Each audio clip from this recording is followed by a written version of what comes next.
জুলাই ঘোষণাপত্র বা জুলাই সনদ, যেটাকে জুলাই ঘোষণাপত্র বলা হচ্ছে, সেইটা নিয়ে একটু আপনার কাছে জানতে চাইবো যে প্রধান উপদেষ্টা যখন জাতির সামনে জুলাই ঘোষণাপত্র তুলে ধরেন, সে সময় আমরা বিএনপিকে মানে ঘোষণাপত্রের মানে ঘোষণাপত্রের জায়গাটা তুলে ধরছেন যখন, তখন বিএনপিকে সবচেয়ে বেশি সন্তুষ্ট দেখছি, আপনাদের পাশে দেখছি।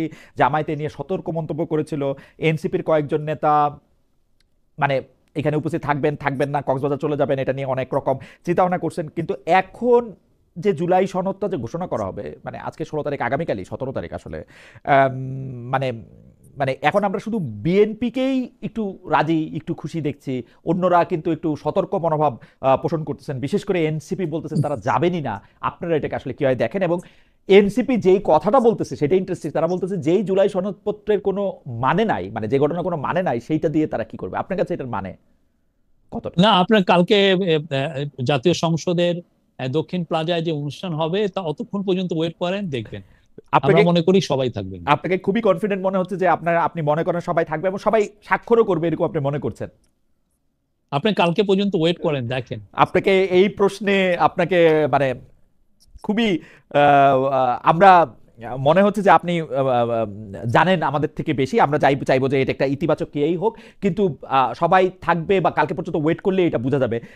আমি যদি আপনাকে আরেকটু ছোট করে জানতে চাই যে এই কিছু কিছু ব্যাপারে যে মারাত্মক অনৈক্য ছিল, যে এখন করা হবে নাকি পরবর্তী সরকার এসে করবে, এগুলি কি সব ঠিকঠাক হয়েছে? মানে মানে এগুলির ব্যাপারে কি?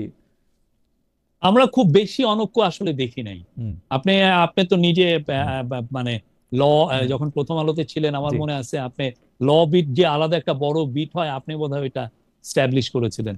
তো আমরা দেখেছি যে এই প্রথম থেকেই আমাদের যারা পলিটিক্যাল পার্টির যারা লিডার, হুম, তারা যথেষ্ট সৌহার্দ্যপূর্ণ পরিবেশে ওভার দ্য লাস্ট 1 ইয়ার তারা এই কাজগুলো করেছেন। হুম, তারা ডিবেট করেছেন, তারা ডায়ালগে ছিলেন কনসেনসাস কমিশনের সাথে। ফলে একটা পর্যায়ে এসে দেখেন, কেউ কোনো বয়কট করেন নাই, কেউ বলেন না আমি তোমার সাথে কথা বলবো না। আগে যেটা আমরা দেখতাম যে সংসদ অচল হয়ে থাকতো, এ আসতেন না ও থাকতেন, এক ধরনের এইরকম কিছু না, সবাই মিলে একটা কালেকটিভ এফার্ট ছিল যে এই প্রসেসটাকে সাকসেসফুল করার। এবং ওকে। সেটা আমরা গতকাল পর্যন্ত দেখেছি, আজকেও আমরা এই বিষয়ে কনফিডেন্ট, এবং কালকে আপনারা দেখবেন যে এটা আরো দৃশ্যমান হবে। এই অনৈক্য, এটা দেখেন, পলিটিক্যাল পার্টি থাকলে কিছু কিছু বিষয় অনৈক্য আসবেই, এটাই স্বাভাবিক। এটাই ডেমোক্রেসির বিউটি। আপনি যেটাকে যেভাবে ইন্টারপ্রেট করছেন, আর একটা পার্টি সেভাবে ইন্টারপ্রেট করছে না। তো ফলে অনৈক্যটা যখন আসাটা খুব যে অমূলক এমন কিছু না। কিন্তু দেখতে হবে যে আপনি কতটা সৌহার্দ্যপূর্ণ পরিবেশে এই ডিবেটটা হচ্ছে। আমরা মনে করি যে ডিবেটটা হয়েছে, এটা এক্সেম্পলারি ছিল, এবং এটা বাংলাদেশের নেক্সট জেনারেশন, বাংলাদেশের যারা পলিটিক্সে আসবেন, তাদেরকে যুগ যুগ ধরে এটা ইন্সপায়ার করবে। আপনি এই যে জুলাই ঘোষণাপত্র বা যে যে বিষয়গুলিতে রাজনৈতিক ঐকমত্য কমিশন যে যে বিষয়গুলি নিয়ে কথা বলেছেন বা যে সেই বিষয়গুলি তুলেছেন এবং যে আলোচনাগুলি করেছেন, সেই আলোচনাগুলিকে ভবিষ্যতের রাজনীতিতে আপনি দেখতে পাচ্ছেন যে এটা একটা বড় ভূমিকা রাখবে? মানে অবশ্যই এটা একটা খুবই মিনিংলেস কোয়ালিটেটিভ চেঞ্জ। বা এটা মিনিংলেস খুবই খাওয়া একটা, দাওয়া ওরকম কিছু না, হয়ে এটা থাকে না? খুবই কোয়ালিটেটিভ। আপনি, হুম, আমি তো মনে করি এটার উপর মিনিমাম আপনি 10, 15, 20টা বই পাবেন, সবাই যে যার পার্সপেক্টিভে যারা ডিবেট করেছেন হুম। সেগুলো। আর আমরা তো পুরো, অনেকের কাছে পুরো ভিডিও গুলোই আছে। না, আমরা প্রত্যেকটা আচ্ছা। সেশন আমরা লাইভ ব্রডকাস্ট করেছি।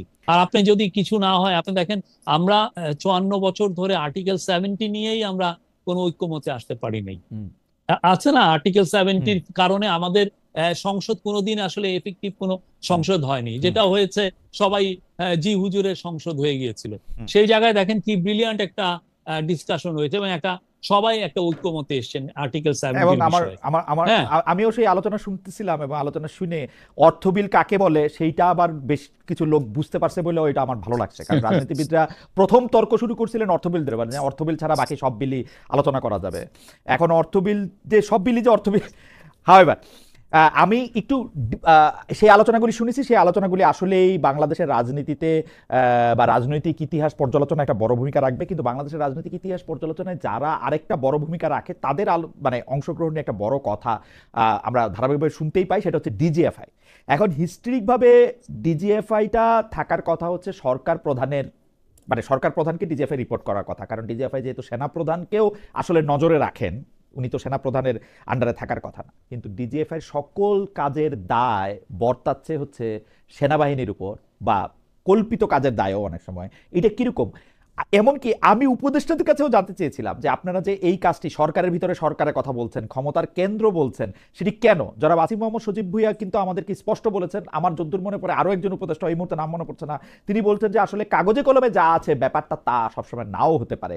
আপনার কাছে কি মনে হয়, ডিজিএফআই কি ডক্টর মোহাম্মদ ইউনূসের কথা শুনছেন, মানে উনার অধীনে বা উনার কর্তৃত্বে আছেন নাকি? না, আমি তো মনে করি এটা সম্পূর্ণ ওনার অধীনে আছেন। আমি তো এর ব্যর্থ হয়েছে আমি এরকম তো আর দেখি নাই। না কথাগুলি ডিজিএফআই খুবই আমাদের জি আমাদের ইম্পর্টেন্ট একটা ইন্টেলিজেন্স এজেন্সি, এবং তারা তাদের যেটা কাজ সেই কাজগুলো খুব সিনসিয়ারলি করছেন। কথাগুলি কোত্থেকে আসে? কথাগুলি আসে হচ্ছে যে আয়না ঘরে ডক্টর মোহাম্মদ ইউনূসকে যাওয়ার আগে সেটা ডিজিএফআই কর্তৃক আসলে সেটাকে ঝাড়মুছ বা অন্য পরিবর্তন করা হয়েছে। কথাগুলি আসে হচ্ছে যে উপদেষ্টাদেরকেও আসলে এক ধরনের চাপে রাখা হয়েছে, প্রধান উপদেষ্টাকে চাপে রাখা হয়েছে সেনাপ্রধান কর্তৃক, যাতে তারা বেশি না করতে পারে। এই ব্যাপারগুলি মানে না বারবারই আমি আলোচনায় আসে। আমরা না, এটা আসলে এই যেটা হয় কি, ডিজিএফআই নিয়ে আমাদের দেশে খুব মুখরোচক গল্প চলে। হুম, হুম, হ্যাঁ, এই জানেন ডিজিএফআই এটা করেছে ওইটা হুম, করেছে। হুম, আমি আমার সময় দেখেছি অনেক সাংবাদিক মানে ডিজিএফআই তাকে ডাক দিয়েছে সেটা নিয়ে খুব বলতেন, এবং একটা ভয়ের একটা ইয়ে। হ্যাঁ, অবশ্যই ডিজিএফআই এর আগের যে কাজগুলো ছিল সেগুলো তো অনেকগুলো স্ক্রুটিনাইজ মানে হচ্ছে। বাট আমরা আমাদের পুরো সময়টুকু আমরা বলতে পারবো যে ডিজিএফআই খুবই এই গভর্নমেন্টের মানে খুবই একটা ইম্পর্টেন্ট একটা ইন্টেলিজেন্স এজেন্সি হিসেবে কাজ করেছে। শফিক ভাই, ডিজিএফআই এর যে বাজেট, যেটা আমরা আসলে সেইভাবে কখনো জানতে পারি না, আহ, আমরা দেখেছি যে শেখ হাসিনা সরকারের সময় ডিজিএফআই একটা খুবই মানে বিশাল বাজেটে কাজ করছে, মিডিয়াকে হয় নিয়ন্ত্রণ করার জন্য অথবা মানে কখনো ক্যারট মানে কখনো পুরস্কার কখনো শাস্তি দেওয়ার ক্ষেত্রে তারা বাজেট অনেক বেশি পেয়েছে। এই একই বাজেট কি আছে নাকি বাজেটে পরিবর্তন হয়েছে? একই কার্যপরিধি কি আছে না কার্যপরিধির পরিবর্তন হয়েছে? না, আমাদের ডিজিএফআই এর বিষয়ে আমরা ওই আপনি যেই হুম, স্টেটমেন্টটা একটু আগে পড়লেন হুম, সেখানে আপনি দেখবেন যে আমরা কিন্তু বলছি যে ডিজিএফআই এর যে ফোকাসটা, এটা যাতে আরো বেশি এক্সটার্নাল আমাদের যে রিস্ক গুলো আছে, এক্সটার্নাল আমাদের যে যে ধরনের ইন্টেলিজেন্স গ্যাদারিং করতে হয়, হুম, হ্যাঁ, আপনি সেই গ্যাদারিংটা যাতে আরো বেটার ওয়েতে করা যায়, এখানে যেন ফোকাসটা যাতে বেশি থাকে, সেটার বিষয়ে এই গভর্নমেন্ট খুব বেশি করে নজর দিচ্ছে। আপনি হুম, দেখেন 2017 সালে এই 7.5 লক্ষ রোহিঙ্গাকে আপনি দেখেন জেনোসাইডের শিকার করে তাদেরকে মায়ানমার মিলিটারি বাংলাদেশে পাঠিয়ে দিয়েছে, যে একদম ইয়ে করে। তো এইটার কোনো ইন্টেলিজেন্স সেরকম ভাবে ছিল না আমাদের। এটা তো একটা ম্যাসিভ ইন্টেলিজেন্স ফেইলিউর। হুম, হুম, যে ইন্টেলিজেন্স আমার প্রথম থেকে প্রথম ডে ওরা যখন এই কাজটা তো ওরা একদিনে করে নাই, ওরা দিনের পর দিন এটা করছে। ওরা ফেসবুকে রোহিঙ্গাদের এগেনস্টে একের পর এক ফেক নিউজ চালিয়েছে, আমাদের ভয়ানক রকমের তারা একটা পরিবেশ তৈরি করেছে। সেটা তো আমাদের জানা উচিত ছিল যে যে ওইখানে এই কাজটা হচ্ছে, এবং এই কাজটার অবশেষে দায়টা এসে আমাদের দায়টা তো না, এটার যে বার্ডেনটা এসে আমাদের উপরে পড়বে। দা বার্ডেনটা কি, এখন দেখেন আমার 13 লক্ষ রোহিঙ্গাকে আমাদেরকে দেখভাল করতে হচ্ছে। তাদের খাদ্য পাবে কিনা, তাদের হেলথ কেয়ার পাবে কিনা, কারণ আমাদের হিউম্যানিটেরিয়ান নিডটাকে আমাদেরকে অবশ্যই এটা লুক আফটার করতে হবে, সেই কাজটা করতে হচ্ছে। কিন্তু ওইটা তো প্রথমেই যখন 2017 সালের আপনার 25শে অগাস্ট যে কাজটা হলো, যে হুম। ওরা আসা শুরু করলো, তার আগেই তো আমাদের এই জিনিসটা জানা উচিত ছিল। এবং আমি তো মনে করি সত্যিকার অর্থে আমাদের যে না কিন্তু ডিজিএফআই, এটাকে আরো শক্তিশালী করে আমাদের যেটা এক্সটার্নাল রিস্ক সেগুলোকে আমরা যাতে খুব সব সময় যাতে আমরা আমার বেস্ট কোয়ালিটির ইন্টেলিজেন্স পাই, সেটার জন্য আমাদের প্রিপেয়ার করতে হবে। আমার আমার প্রশ্নটা ছিল যে গত 15 বছর, আপনি 2017 সালে কথা বললেন, গত 15 বছরে আমরা কিন্তু ডিজিএফআই কে এই বাংলাদেশকে বহিঃশত্রুর হাত থেকে রক্ষা করার থেকেও মানে অভ্যন্তরে যেসব শত্রু বা কল্পিত শত্রু আছে, প্রতিপক্ষ আছে, তাদের বিরুদ্ধে ব্যবহৃত হইতে দেখছি। এইটা এখন পরিবর্তন হয়েছে কিনা, মানে ডক্টর মোহাম্মদ ইউনূসের ডিজিএফআই মানে প্রকৃতিগতভাবে শেখ হাসিনার ডিজিএফআই থেকে আলাদা কিনা? না, ডিজিএফআই কে এগেনস্টে আপনি গত 15 মাসে শুনেছেন যে ওরা কাউকে গুম করেছে, কোন হুম, সাংবাদিককে এনে হ্যারেস করেছে, কোন হুম, সাংবাদিককে ফোন দিয়ে বলেছে এই রিপোর্টটা নামাও? হুম, এই ধরনের কোনো ঘটনা ঘটেছে আপনি হুম। দেখেছেন?